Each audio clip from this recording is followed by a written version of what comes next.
you have the time to listen to me whine about nothing and everything all at once?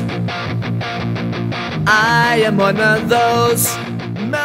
I 2009 startede vi i fællesskab virksomheden Alpebolig. Vi har gennem vores studier lært, at netværk spiller en stor rolle for virksomhedsvækst. For os vil et legat betyde, at vi kan udvide vores netværk og derved flere destinationer og boligprojekter, i det vi ønsker både at dække behovet for salg og leje til det skandinaviske marked.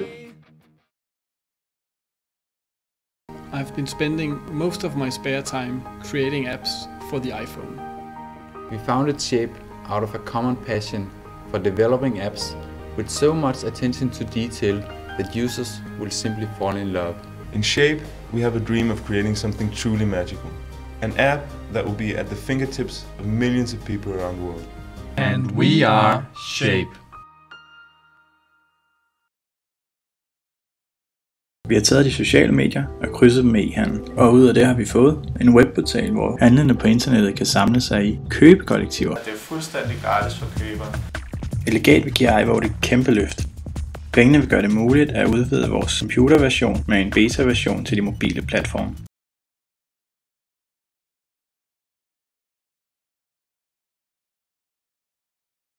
The GreenGo platform sorts for available products based on your needs and suggests the best matches with highest savings, product quality and customer feedback.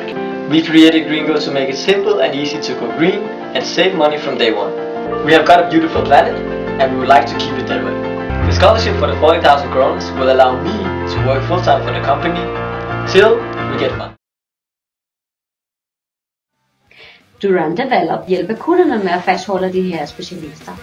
Vi tilbyder ledertræning, teambuilding workshop, rådgivning og cross-cultural mentoring. 20.000 danske kroner. Det betyder rigtig meget for mig. Vi har en plan om at revolutionere byggebranchen.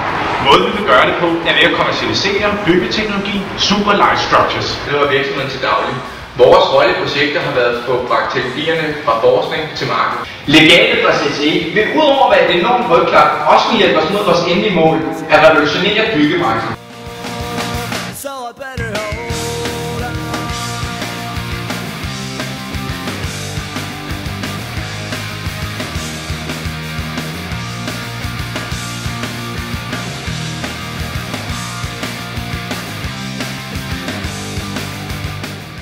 EYA is an acronym for Epitope and Immune Research. At EYA Sciences, we use world-leading bioinformatic computer models to predict immunogenicity of proteins and peptides. This can significantly reduce the time and money needed in drug development.